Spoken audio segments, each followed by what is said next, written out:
All right, hello. There we go.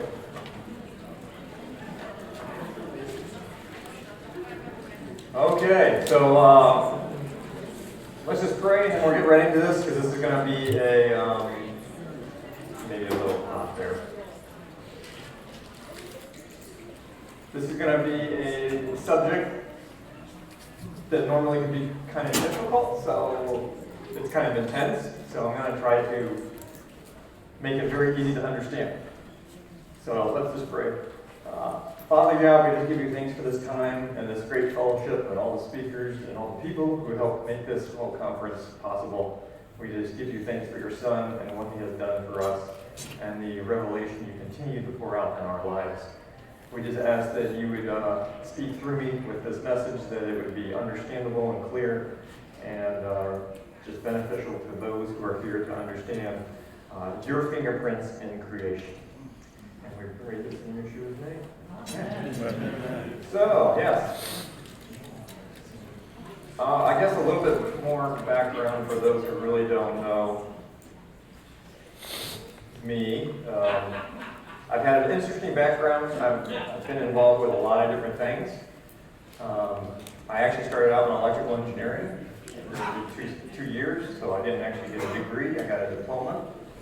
And I was supposed to go to DeVry and all that stuff back in those days because this was in the 90s. And I decided not to do that, and I decided I was going to go into ministry. So I went to Grace College and Theological Seminary, and I got sick, and I got ulcerative colitis. And it didn't take long to realize the doctor didn't know why. They didn't know what caused it. They didn't have any clues. But they had a lot of drugs, and when the drugs didn't work, they wanted to cut my colon out. And I said, no, that doesn't sound like a good idea. That doesn't sound like something y'all would want to do. So I went natural, and probably once I found the right doctors to work with that understood the body from a more creation, natural perspective, it only took me about a year to really recover. And then from there, it was a process, but I mean, within a year, I was doing very well. Much better than I ever did on the drugs and everything. So, of course, being crazy like I am, I added another degree, and I started studying biology. Now, I don't recommend this because when you're doing biology, which is pre-med, at the same time you're doing seminary level classes, it's a bit intense. But I did, and I continued on in actually both fields and continued studying. And I was in Texas at the time doing my MD and doing my internship, and I was living in Frisco, and I was leaving. Well, actually, it was a Friday, and for some reason we were actually, I think the weather was good. I mean, it's Texas. Although, there was one year that we had an ice storm, and I actually skated on the highways with my ice skates, so I'm a hockey player. And I videotaped it. It's somewhere on Facebook. But, for some reason, we had a short day at the clinic. I was doing the internship, and so we went home, and I figured, okay, I want to get some stuff done. And I was leaving, and there was a sign that said Final Return Conference. I'm like, oh, this sounds like a prophecy conference. And when I came back, it was gone, and I'm not really good when I see things one time. It's like, oh no, what was that called? But I did remember it was right across from where I live was a convention center. So I looked up the convention center and I found this thing, Final Return Conference, and it was all these, I don't know, Messianic Jews. I'm like, what is this? Jews for Jesus or something? I don't know. I'm like, well, it starts in like an hour, so let's go and check it out. So I checked it out, and it was a Torah conference, and that was 2009. And I kind of spent the rest of the year trying to prove everything they said wrong, and I could not. So I started keeping Torah. So in 2010 was kind of the pivotal moment for me because everything I had studied in the past kind of all came together, and I realized the system that I was studying in biophysics was based on the Hebrew letters, that they were Hebrew letters. So that kind of got me to where this is. So then, since 2010, I've been doing research on this topic. And so today we're going to talk about biophysics of creation. So now, who knows what biophysics is? Anyone? So everyone knows what the word physics is. kind of the study of energy or natural laws of the universe. And bio is biology, which means life. So this is usually, when we say biophysics, we're talking about energetic systems that control biology. There's that. Because if I use videos and stuff I'm allowed to, I'm ahead of myself again. See, I'm using all that. Yeah, said all that. Oh. So, sorry, we have to play around with the sound here, so we're going to play a short video on electromagnetism. Yes.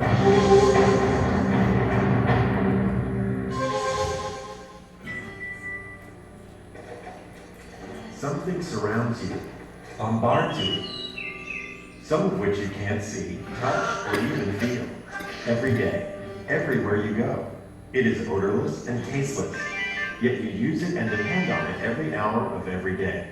Without it, the world you know could not exist. What is it?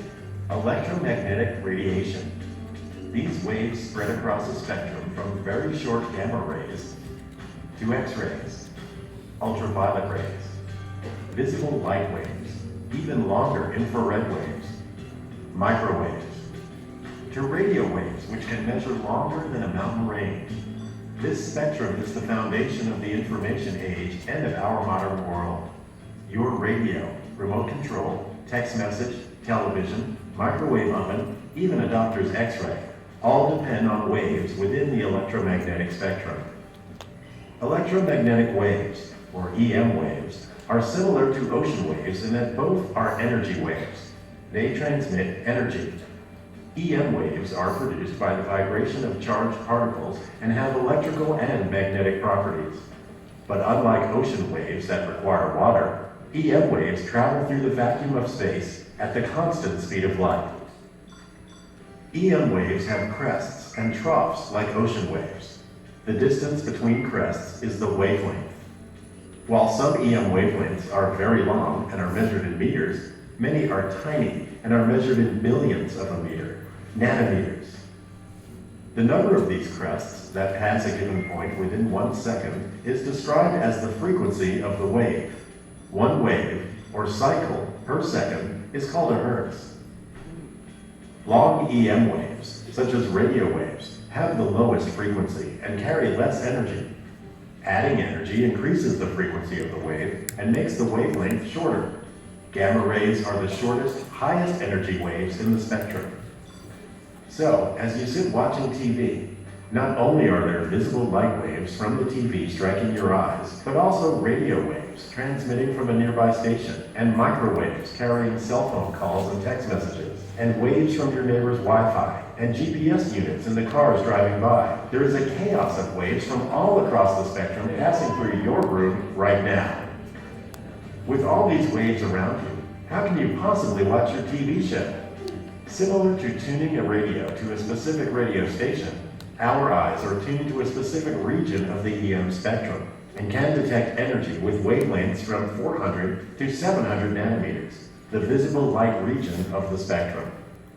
Objects appear to have color because EM waves interact with their molecules. Some wavelengths in the visible spectrum are reflected, and other wavelengths are absorbed. This leaf looks green because EM waves interact with the chlorophyll molecules.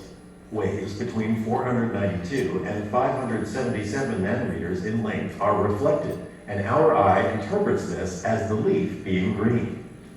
Our eyes see the leaf as green, but cannot tell us anything about how the leaf reflects ultraviolet, microwave, or infrared waves.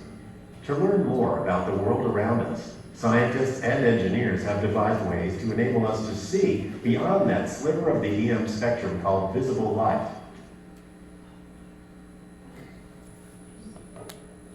Awesome.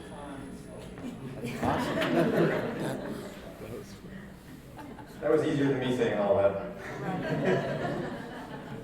So one of the first things we have to do in this field is define some words. Just like in any field that we study, especially the Bible and stuff, we have to define words because we're going to find out that a lot of people think they're saying the same thing, but they're not because they have different definitions. So first of all, when we look at the electromagnetic spectrum, everything on that is a form of radiation. Now, typically in America, we don't use the word radiation much because typically we have this concept of radiation being something bad. You know, like gamma rays or something where you turn into the Hawk or something. So we think of radiation as typically bad, although really everything on the electromagnetic spectrum is radiation. In America, we usually use the generic word energy instead. So energy and radiation are basically the same thing, but in Europe, they're going to use the word radiation more. Frequency is another big one. We use the word frequency generically a lot. The reality is, as frequency is just a measurement of the cycles per second of a wave. There's such thing as a wave. It's what we perceive as a wave. That's a whole other topic. But we typically use frequency, and this is saying the same thing. So frequency, wavelength, electron volts, these are all actual measurements. Now, we generically kind of use these terms to say, like, everything has a frequency. Well, that is actually kind of true, but it's not completely true. And if we don't have the right terminology, then some people will get mad, because if you get scientists who really know the field and they hear you talking, they're going to think, well, you're an idiot, you don't know what you're talking about, because they're going to be using the frequency for a very specific definition. And most people are just using it generically. So that's where a lot of arguments come about. People just don't realize that they're not really using the true definitions. So EMFs. EMF stands for an electromagnetic field or electromagnetic frequency. And it is a physical field produced by anything with charged particles. So anything really that has, anything that plugs into your wall outlet or has a battery will usually, and have this moving parts, will produce an electromagnetic field.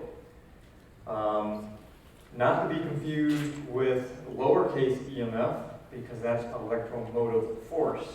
So that's kind of more like, if you think of cars and stuff, you think of horsepower. So electromotive force is more like the power to achieve something. Whereas capital EMFs are the electromagnetic fields that electrical and magnetic devices produce. I know it's really complicated. Who ever used both? I mean, I don't know when they were deciding to use these words, why they made a lowercase EMF and a capital EMF. It was like, hello, people, come on, it's a little confusing. But that's what they did, so sometimes people get confused on that, because when you say EMF, sometimes they're thinking one or the other, and they think, well, you don't know what you're talking about. But it's just two people saying two different things sometimes. I already said that.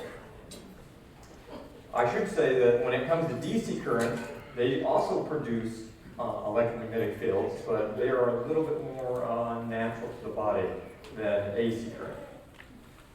And I'm sure you probably all know that Nikola Tesla is a man who originally invented AC current.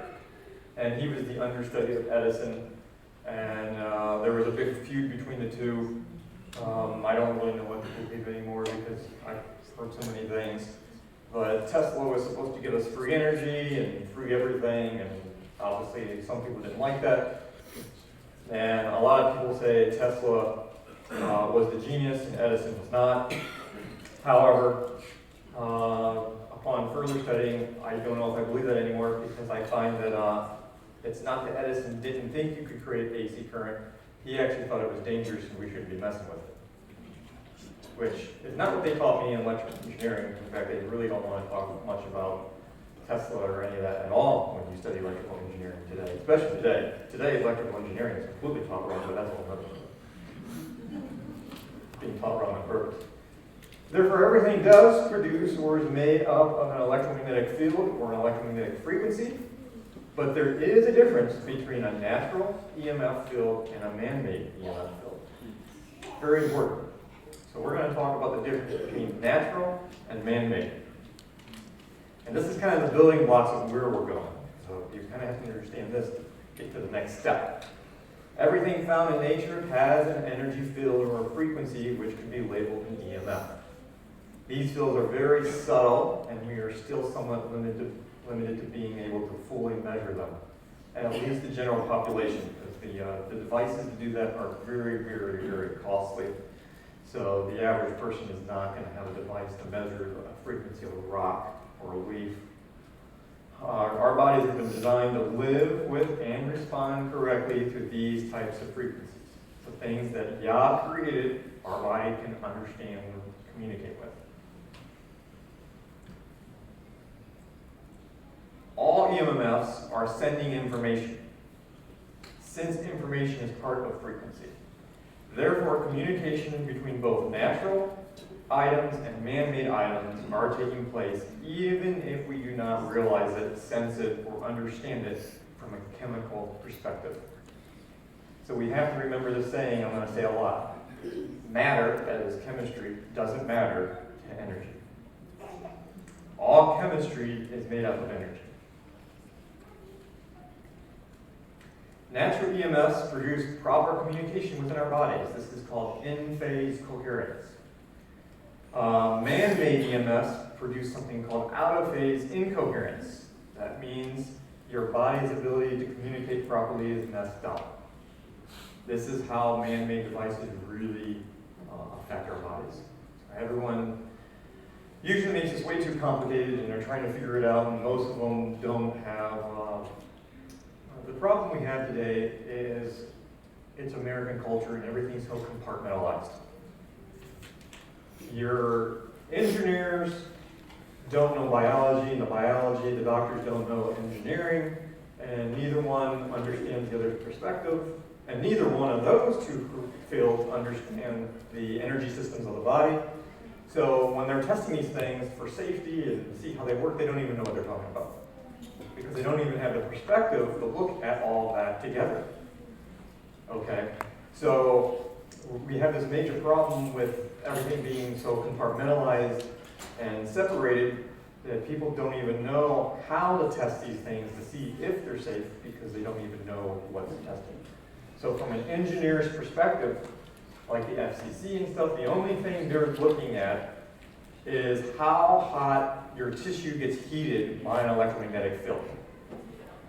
And if it's not nuking your organs, it's safe. But they have no idea about how your body's software system works, and that there is communication taking place between these devices and your body. Okay, they have no concept of that perspective. So they really don't even know how to measure the damage being done by any man-made device. And the doctors don't know, of course, because they don't know either perspective either. So you kind of have to find someone unique, kind of like myself, who actually happens to study multiple fields and can make these connections. So the example of this would be in-phase coherence versus out-of-phase incoherence. So think of you driving down the road and you have the radio on. Okay, you're 95.5 FM. FM stands for frequency modification. AM is amplitude modification.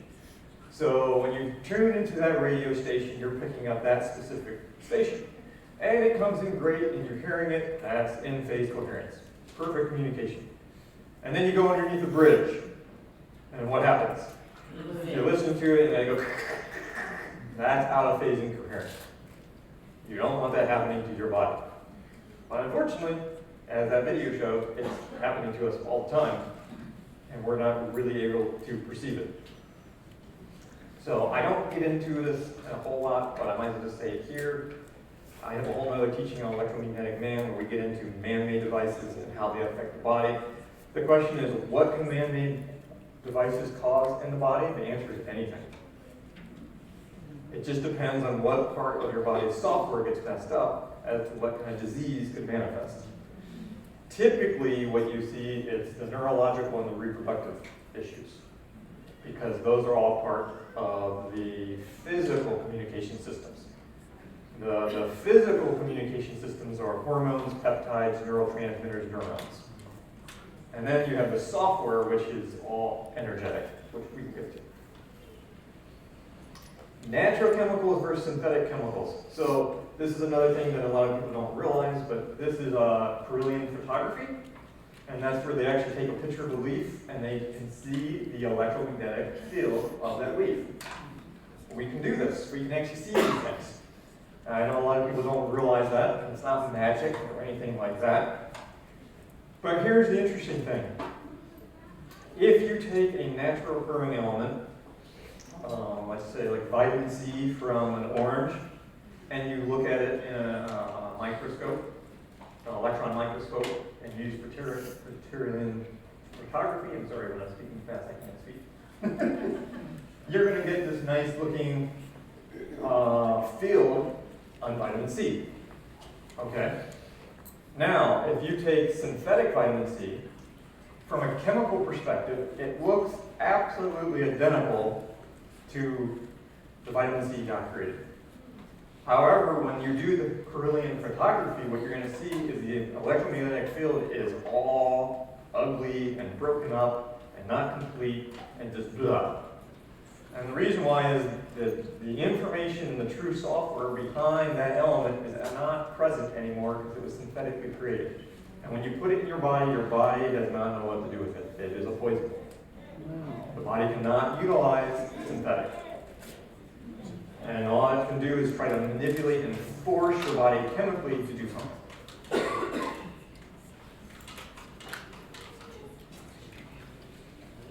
Oh, okay, this gets kind of deep. I don't know if I want to really... There's something called Psychotronic Resonance. And this talks about how electrons can be impacted by both an electric and a magnetic field. So when you have an electric and a magnetic field, it can cause the electrons to start spinning, which is what this is showing. And you know, a lot of our electrons are things like sodium, potassium, calcium, a lot of your minerals. And cyclotronic resonance shows that when the electromagnetic fields are at 90-degree angles, it can actually transfer information to ions and cause them to spin. And it actually causes your ion channels, which are on your cells. These are channels that open up, they allow the minerals and the ions in and out of the cell. It actually causes them to open up and let too much in or not enough in.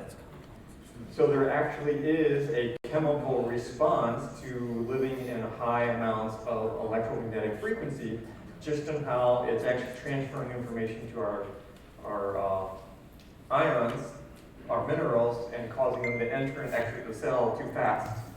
And if you really get into cell biology, you know that you don't want them entering and exiting the cells too much or too little, obviously. Yah created it perfectly. And you don't need much of an electrical field or a magnetic field, that's what this chart's showing. All you need is a 0.2 magnetic field. So just the field of the Earth is plenty, and once you pass a little bit over 50 hertz, you have starting to get dramatic results on different elements with cyclotronic resonance. This is something they knew probably back in 70s, if not earlier. So they've been lying to us. Oh, I just explained that. See, I'm always ahead of myself. Yeah, we all get that, right? Yep. Okay, so everything is energy, frequency, vibration. Everything in the body has a frequency. And that's the building block. So if we go a little bit further, because that wouldn't be scientifically accurate, we would say everything has an energetic signature. Okay? So an energetic signature is like an energetic fingerprint. It can be made up of 1 to 2 or maybe thousands of frequencies that all come together and make that substance specific and set apart, isn't that interesting, from everything else. So it's like an energetic fingerprint. It's the same thing when we're looking at words like Shem. We're going to get more into that. That's like an energetic signature. Everything in the universe has an energetic signature, not just things in our body. Bioelectric systems work via communication, and they work via circulation and resonance. So you kind of think of force and motion, force or movement, and information. So if I had to explain what a frequency is, that's what a frequency wave would contain. It contains information, and it contains the force or the active power to accomplish something, which then manifests into the physical. So the unseen creates the seen. And we actually have something called shadow DNA. We have it actually all over the body, and what that is it's actually like an energetic blueprint of the physical DNA, but it's only energetic. And that's what really controls your physical DNA, because that's the software. So it's like Yah created this whole software system that has like the backup blueprint of how the body is really supposed to be.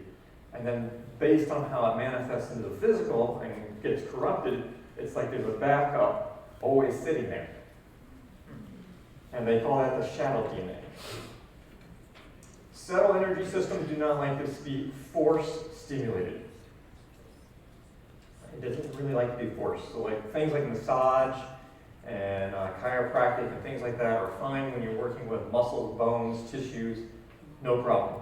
But when you start getting into the energy systems of the body, like acupuncture and these other points, you'll find that the body doesn't like those systems to be forced. So, and we can get in more into that later. So you have to do natural things that stimulate it without forcing it. Technically, all the energy systems of the body are connected. We continue to discover more and more. And they are basically different levels of manifestation. From pure energy from the spiritual world into physical solids of your body. And then Tesla said, if you want to find the secrets of the universe, think in the terms of energy, frequency, and vibration, not matter. So I'm just going to talk about different types of systems because there's tons out there. There's things called chakras. Technically, they would be called wheels of light, and they're named after their color in Hebrew. Chakra is a Sanskrit word that actually means the wheel of light, but most of the information you're going to get on chakras are made up nonsense from the New Agers, or very demonic because they know exactly what they're doing with chakras, especially with SRA people. They actually develop an entire fake chakra system over top of them, and that's to divert their communication to Yah. It's very deep, but they know exactly what they're doing because they know the real one exists. Acupuncture points, yes, they exist. And we're going to talk about someone who actually started measuring them. Then you have something called the King Institute method, which is very similar to what I do. And then the Yalop top body system. And there's all kinds of other things. Vibrational medicine works based off energy, magnetic, homeopathy, hands-on. All of this stuff technically is a form of energy medicine. Even your supplements, because everything contains energy. So everything really, when you take a substance, you're getting a sound frequency, you're getting a light frequency, wavelength, you're getting all that stuff in everything we do all the time. So even when people go, oh, this is all New Age and voodoo and blah, blah, blah, blah, it's like, well, you're doing it right now anyways. You're using a cell phone, come on. I mean, think about it. If we went back maybe 600 years ago, and this was my cell phone, and I was walking around in front of a bunch of people, and I said, oh, I'm going to call someone, and I start talking on this thing, and they go, who are you talking to in that little box? Oh, my mom. Well, where is she? Well, she's on the other side of the world. It's the devil. Yeah, oh, wait. How do you know he's a witch? How do you know? No, and I mean, imagine if you tried to give them the scientific explanation. Well, there's these invisible waves floating through the air, and that's why I can communicate to this person. And they're picking up stones. They're like, we're going to kill you. So have they been proven? Yes. Dr. Boll, and this is something, unfortunately, even most medical doctors have not heard of. He was a German scientist, and he wanted to prove, or see if he could prove that acupuncture points existed. And basically, he came up with a fancy ohm meter, which is what we use in electrical engineering. Really, we'd probably call it a multi-volt meter or a multimeter.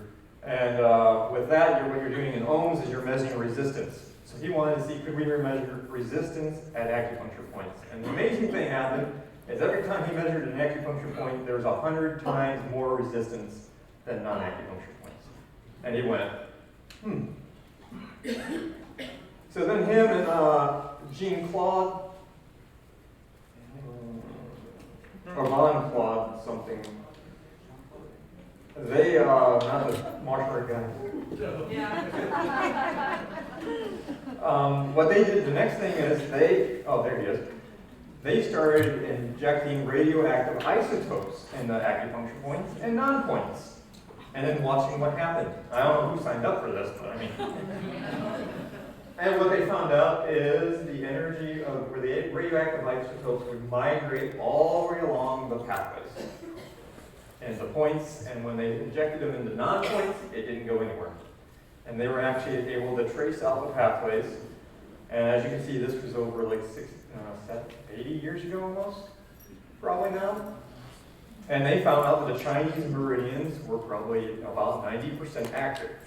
They actually found more points, and they were able to modify the pathways a little bit better than what the Chinese had. And he came up with a whole new system called EAV, which is electroacupuncture according to Bowl. So he proved it. And then there's anatomical proof. And that is normally when you're looking at the skin, this is skin, epidermis, dermis. So the epidermis is the outer layer of skin, dermis is the inner layer of skin, there's 2 layers. And what you see is you have these papilloma, dermal papilloma. Oh my goodness. You can read. Just have these capillary loops and sympathetic nerve wrappings in them. Now, I wish I had a slide that would be blown out a little bit more because this is 100 magnification. But typically what you would see is these things are usually pretty short and spread out a lot further. And this is like the center of a point. So what they notice is when you get close to a point, they become longer, reaching out to the surface, and they get thicker and you get more clumped together. So there's a more even physically higher percentage of nerve wrapping at these points. So no, they're not just all new age, they're not just all made up. It's actually real. And we're going to get into the counterfeits. I think that's more tomorrow. Or maybe it's today. But all they do is counterfeit everything that's real. So when you're thinking of these pathways in the body, the way to really think of them, because thinking of them as electrical is kind of rough. You think of it more like water. And there's proper circulation and resonation when the water's flowing properly. And then someone comes along and steps on the hose. And what happens? You get 2 problems. One, you get a buildup on one end where the water starts building up, and that's overworked, stress state. And then on the other end, you get a lack of flow and energy. And this is why I would say the best way to think of it is kind of like a hose, because it's not like the energy systems, when we say they congested is a better way to say it, instead of blocked. Because it's not like they completely stop flowing. If they stop flowing, you're dead. Okay? So what happens is the energy gets congested and you're just getting a trickle of energy to different locations. And that's not good, because we're going to discuss that here in a minute. How am I doing on time? Okay. Move that. Communication resonation gets confused, so that's that idea of incoherence. So this is where we're really going to get interesting. How the body really works, the corrected levels of structural organization. So everything you see in white is what you typically get in the medical field. And the chemical level is as deep as they go. It's the deepest level, and of course chemicals make cells, and cells make tissues, and tissues make organs, and so on. But the reality is that's all the physical matter, that's all the hardware of the body, the physical things we can see. And the problem with this understanding is they don't realize that there's a whole nother level to the body, which I call the informational level. A lot of people are really confirming this now all the time with science. I've been talking about it for a long time. And that is electromagnetic communication of information. That's the software. That's the energy frequency. That's the unseen part of the body. And you see, the reason why they don't want to talk about this is because this is the ultimate proof that evolution is nonsense. Because if you only believe everything came up with chemicals, you can make up a lot of nonsensical excuses, but at least you can kind of come up with an excuse on how things bump together and blah, blah, blah. But when you realize that there's a deeper level, an informational level, well, now you have to ask the question, where did all the information come from? Because that means someone all-knowing had to have all the information to program it. And then you have to ask the question, where did the power come from? So someone all-powerful had to have the power to create that information in that frequency software. Now, there's another deeper level, of course, and that's the body system. And that is the system of the body that actually contains all the information for life, coherent, resonating frequencies, and proper circulation. Another great video. Whoa! Are we up? We want some sound with this one. So I'm bringing it up. The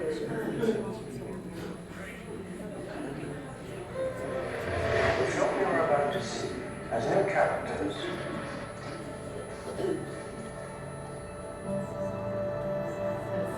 If you spare a bit of your imagination, this is a film to describe to you the effect of cymatic frequencies on matter. Once in a while, you're going to see plasma. So I'll point it out. Since I talked about that a little bit yesterday.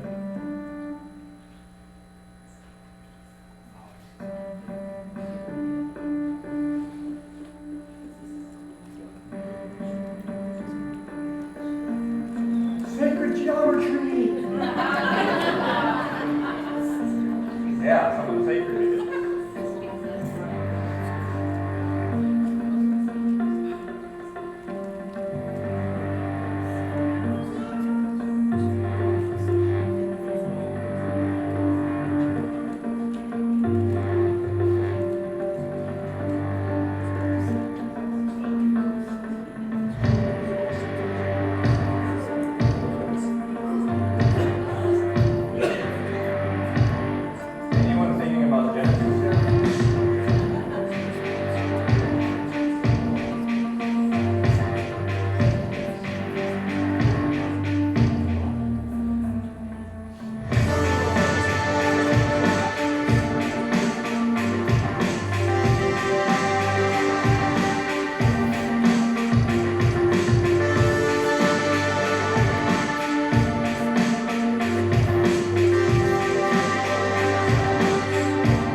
Sound's not important.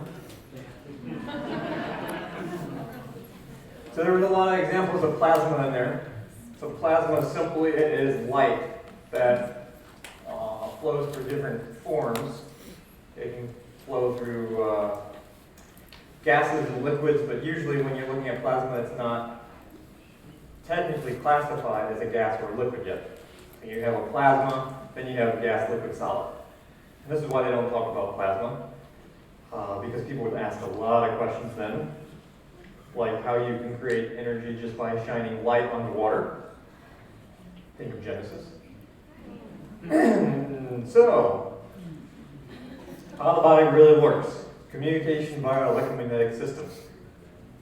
So the Creator provides the breath of life, light force, movement, information, spirit, and that is what creates the software system of the body. And then when that's all working together in perfect coherence, like a giant electromagnetic telecommunication system, it starts creating the physical hardware.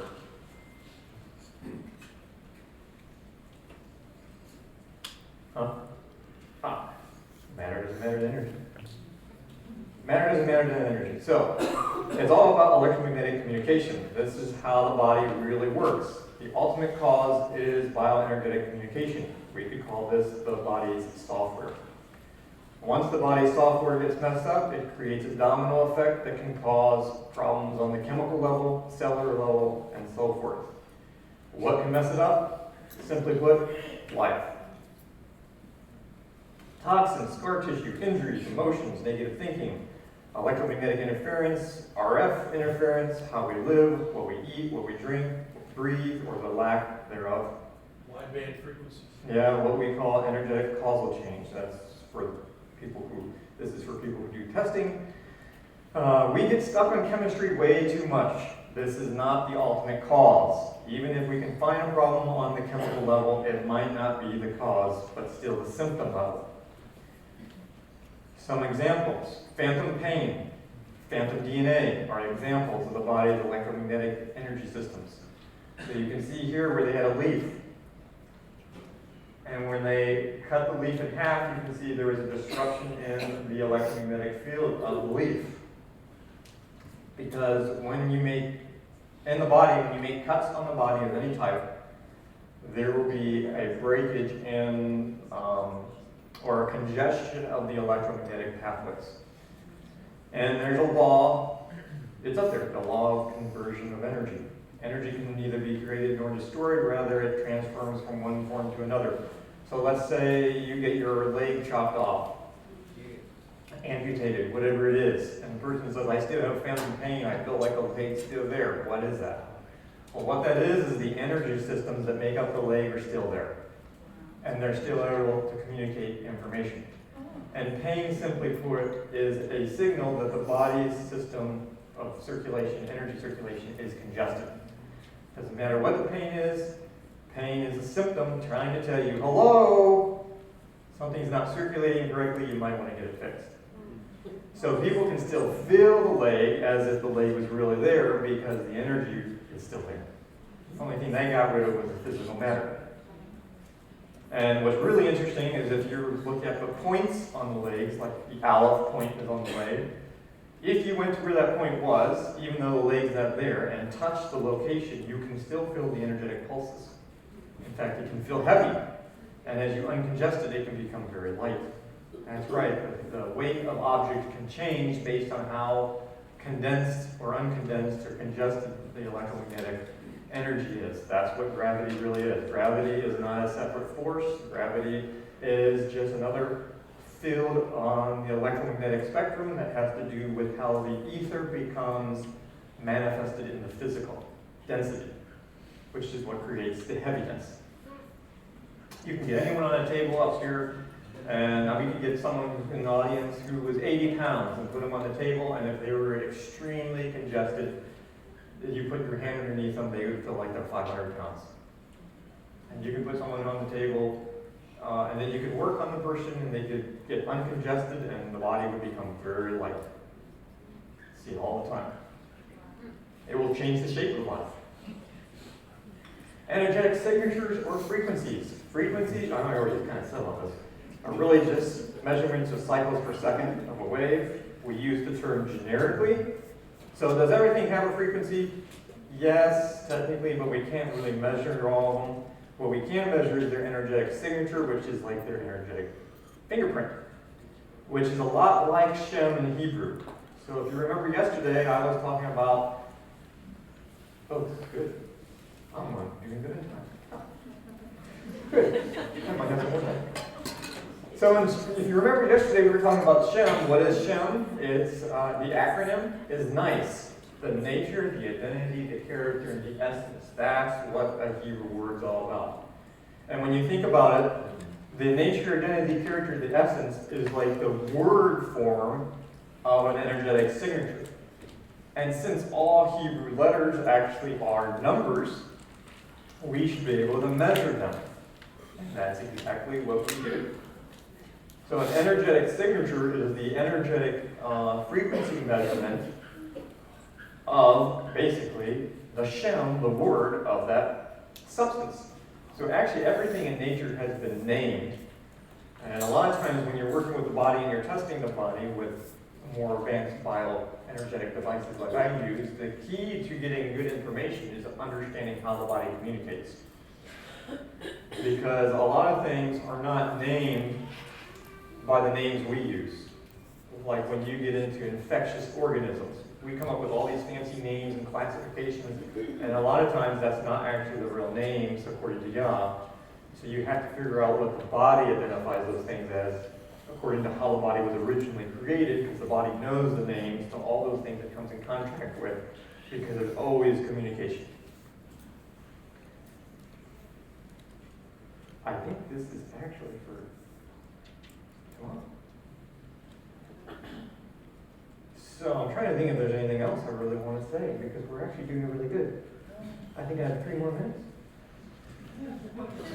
Questions, I guess? I mean, this is a lot of information. It's a different way of thinking. So where we're leading is we're going into the Aleph body. So I'm going to explain.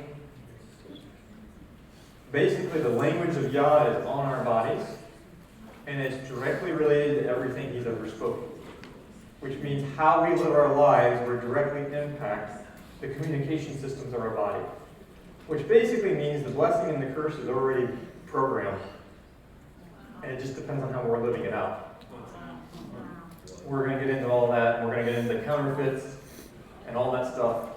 But for right now, that is the biophysics of how the body really works when you get beyond the level of just chemistry. So, question, I think, whoa, a lot of things. One over here. Surgeries. So how do you reconnect your energies? Yeah, surgeries. This is an interesting topic. The same way I do everything with it, which is right now laying on hands. However, I am making patches, laser therapy, the correct combination of essential oils that resonate with each point. And so I'm coming up with other therapies because hands-on can sometimes be time-consuming. There are some applications for like emergency procedures that work instantly, but not all. And it works because your hands are 2 different polarities because the energy circulates differently from one side of the body to the other. So that creates a negative and a positive pole on your hands. So when you place those hands on command center points, you're basically using your hands as jumper cables. And it will move the energy from negative to positive just in like circuits. So when you're doing that, you get the energy to flow back through the scar tissue. So you kind of think of it as we are supposed to be living stones. And the interesting thing about the tabernacle, one of the tabernacles, when you make the altar, it says you're supposed to make the altar of unhewed stones and that's being cut upon. Which is really interesting because I have seen that all cutting on the body, all surgeries, even tattoos, will cause scar tissue. And scar tissue will absolutely congest your energy systems and cause problems. And the thing most people don't get is these pathways are very long.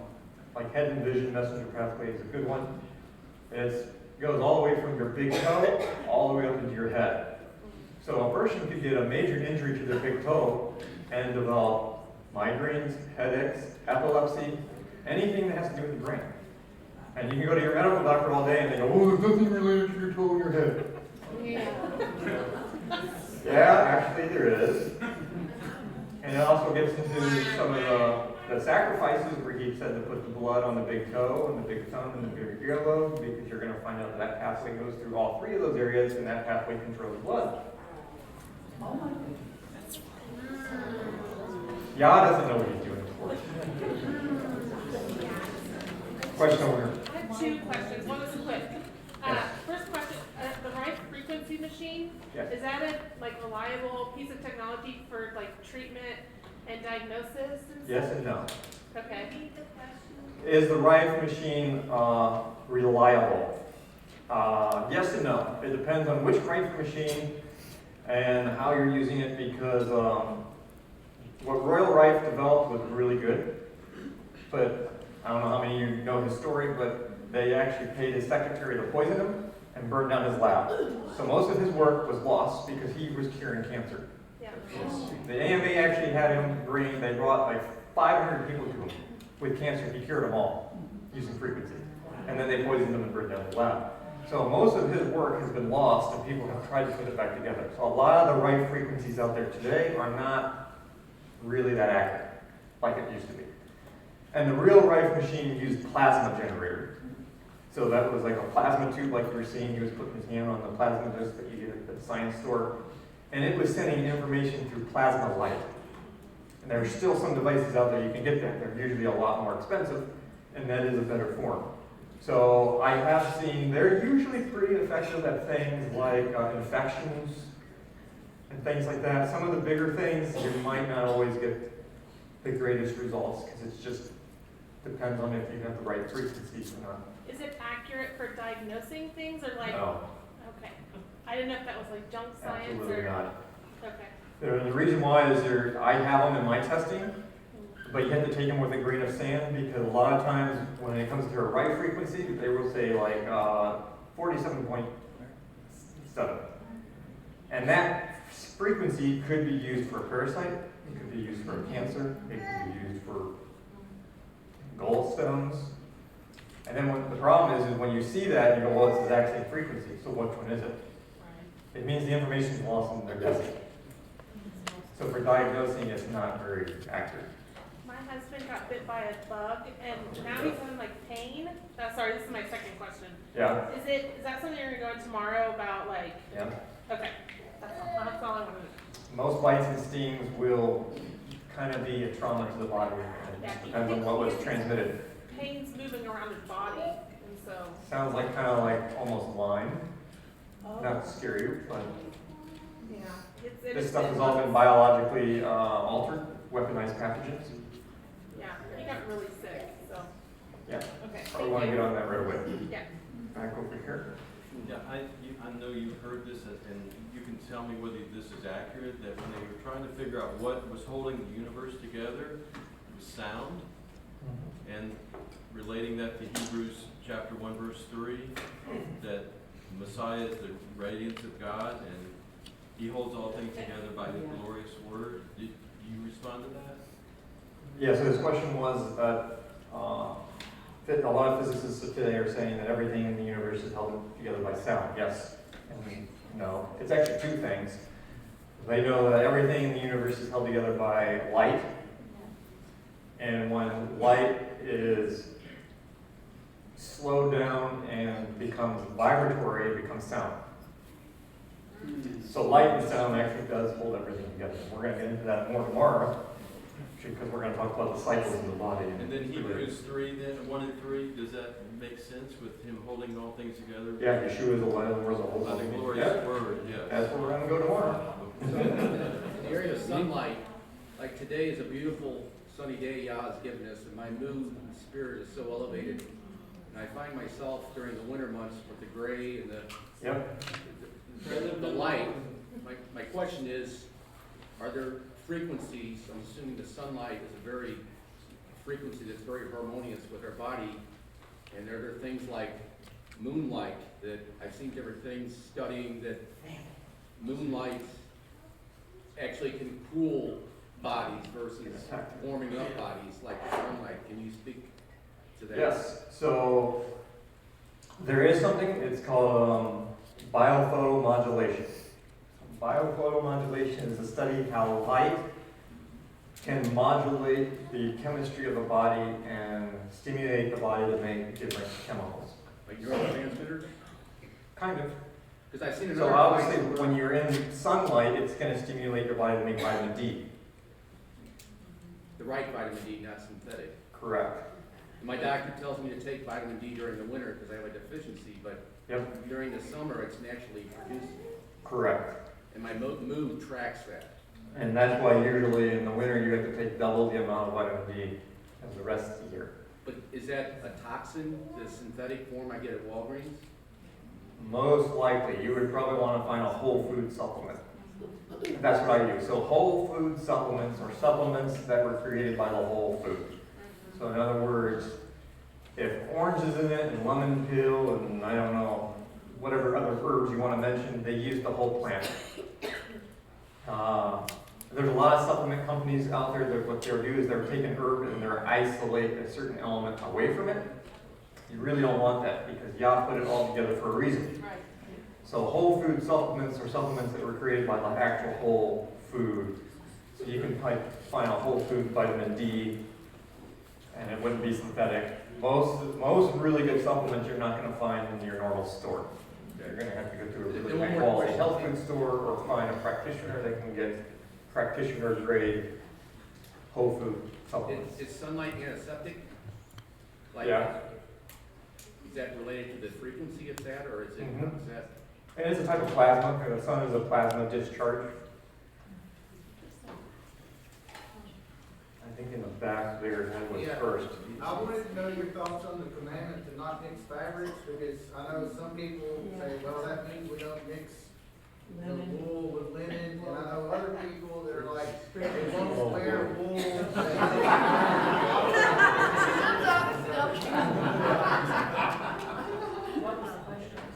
So his question was, what about mixing fabrics? Actually, that was one of the reasons I got into Torah. Because I already knew the biophysics. And I think Brad Scott spoke first about the difference between Greek thought and the Hebrew thought. And then, and when he did that, I was like, oh my goodness, I made a big mistake. I already knew that when it came to medicine because most of the medicine I use is more Hebraic thought than Westernized thought. But I realized I had not been doing that when I studied the scriptures. And then I think Jim Staley spoke next and he talked about identity crisis. But through that process, I was looking at things and I was going, well, this is interesting. If the law has been done away with, then shouldn't all the curses be? But they're not. So I've done further research on this. So just like anything, it's obvious. If you eat pork, you're going to get sick. and we know why. Well, the fabric is the same thing, and we've done testing with this pretty thoroughly now. And anytime you have a thread, it's a thread that's mixed with two different types of fabrics, then it will cause incoherence to the body. And if it's synthetic, that's too. So it's kind of difficult because it's like, well, what do you buy for clothes then? Because almost everything I have, I try to get 100% cotton. This jacket might be the only thing that's not. But it's not two different garments. It's the actual thread in one garment. So you could be wearing 100% linen pants and 100% linen or cotton shirt, and it won't cause any problems. It's only if the thread is mixed. Now here's another thing. You're all going to love me. Same thing with metal. Metal on the body, in the body, anywhere around the body. If it's mixed, it causes incoherence. If you can find a 100% pure gold ring, it won't cause any problem. But if it's mixed, it will cause a problem. So there's a rule about mixing that for some reason it causes problems. So like for me, I have a nice good old police belt. Leather, no buckle. And you don't actually, and there is a little bit of a level of, I don't know why, protection. Like this has Velcro, and the Velcro's not good, but the leather's thick enough where it actually doesn't affect the body. So like if you can take a metal ring that's mixed and coat it in something through enough thickness, it will actually not cause a problem then. I understand that. So on this subject, I don't know what to do. One time I wrote a paper because everyone will go to the scriptures and then say, oh, it's only talking about blah, blah, blah, blah, blah. Well, actually it's not when you get into the Hebrew, because there's two passages. Maybe there's three. And one of the passages says, like linen and wool. It's giving an example. The first passage in Leviticus where it says, do not mix two fabrics. It doesn't say linen and wool there. And some concordances, it will say linsey-woolsey. And then you look it up and you go, well, it's an 18th century word. I'm sorry, it's not in the Hebrew then. Right. So that's a man-made word.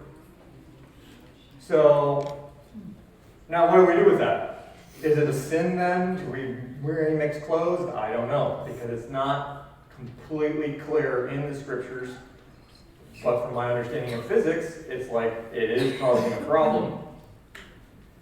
So what do we do with that? I don't know. It's hard to even find clothes that are not mixed, that are not synthetics. So that's one of those things that I don't want to say it's absolutely against Torah. It kind of looks like it is, but I mean, it really has to come down to a person's conviction and what you can do. I think Steve was Steve yesterday that was talking about there are some things today we just can't do. We are not back in Eden, we are not back in the land, the science has not come back. There's some things we just cannot do, and we just kind of have to live with the consequences we have.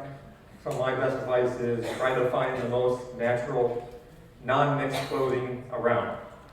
And the interesting thing here too is the mixture percentage has nothing to do with anything. So if you get 99% cotton and 1% polyester, it's just as bad as if it was 50-50.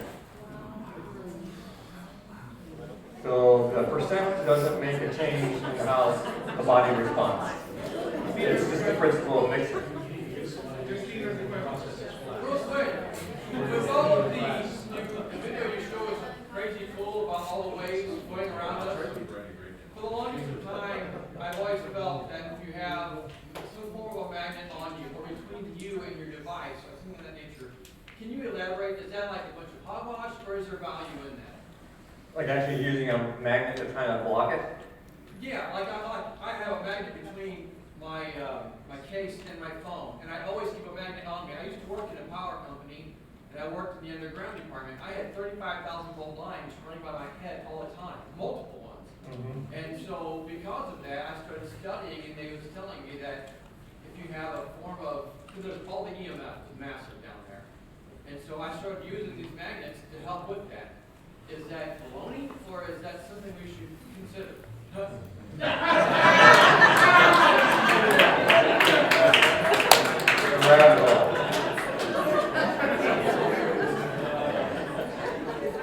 Yes and no.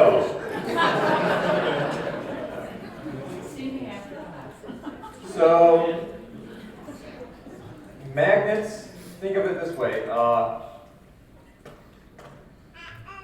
Magnets can work a lot like an ice pack to some aspects.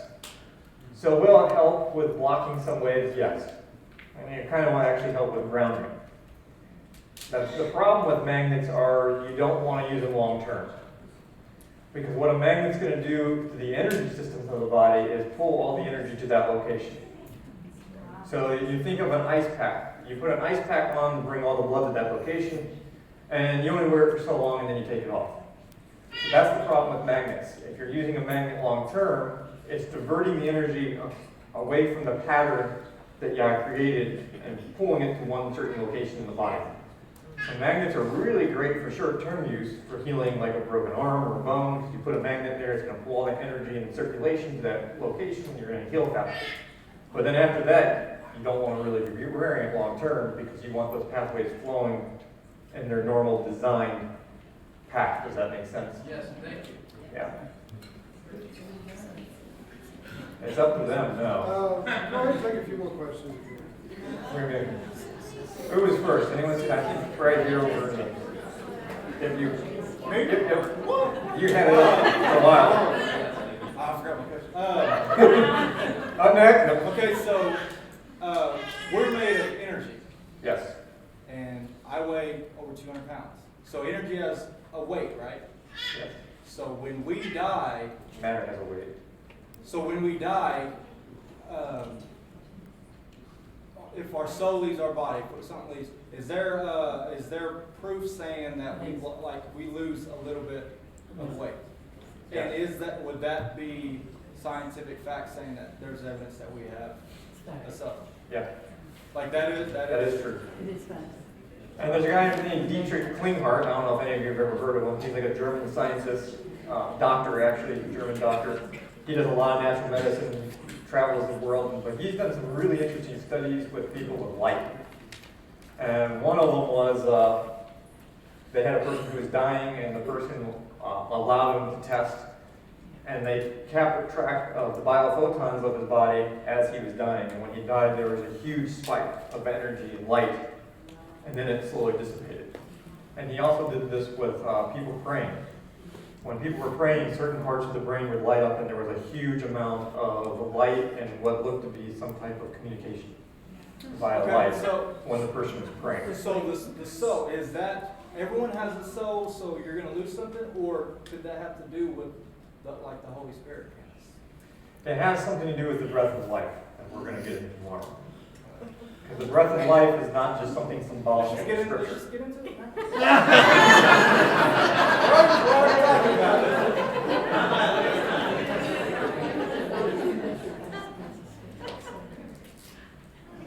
You said the universe is held together by light and sound. So what is this whole idea of like dark matter and searching for the so-called God particle? Any thoughts on that? Yeah, dark matter and the God particle. Quantum physics, that gets into quantum physics. And quantum physics is a strange field because a lot of it is nonsense and a lot of it is actually real. But it's hard to know where the line is. And a lot of the quantum physicists just love to make stuff up, kind of like the New Agers. So it gets really tricky. I don't know if there's a real such thing as dark matter. I mean, that kind of just sounds like a bunch of nonsense to me, but I mean, how do they even know when they find the dark matter?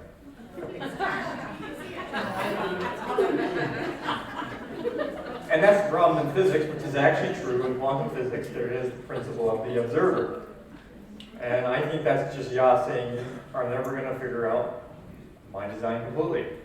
And the principle of the observer is when someone observes the elements, like a photon, it changes. And when someone looks away, it goes back. So, in other words, that's why they have the duality in light now, that light is both a wave and a particle. So when we are not looking at the light, it's everywhere, all at once, maybe in multiple dimensions, but as soon as you focus on it, it comes down to one location. And when you look away again, almost like every time you try to look for it, it hides. So then the question is, how much does science really know? Because every time they look at something, they're changing it by looking at it. We know nothing. This might have a long answer, but do you know anything about Galen Windsor and the science behind plutonium and uranium not really being as harmful as they'd like us to believe? And also, can you plug yourself where we can find your information and stuff a little bit? Yeah, so my main website now is drmonzo.com. It's a work in progress, but usually you can get on there. I have an old radio show I used to do called the Alpha Body Show. There's still a lot of episodes on there that's really good. It goes into all kinds of different topics about health. Plutonium and uranium. I I would say they're still pretty bad. Probably not in the way that we think of it. He would eat plutonium and uranium every single day, and he lived to be like 98 years old. You'd show that it is radioactive, but Yeah, it's that's kind of crazy. Do you want to be the guinea pig? no. But, With my understanding of how weaponized pathogens work now, today, I would say that's a bad idea. Because they use plutonium and uranium to protect themselves, so your body can't kill themselves, and mercury too. That's a whole nother topic. That's really down the rabbit hole.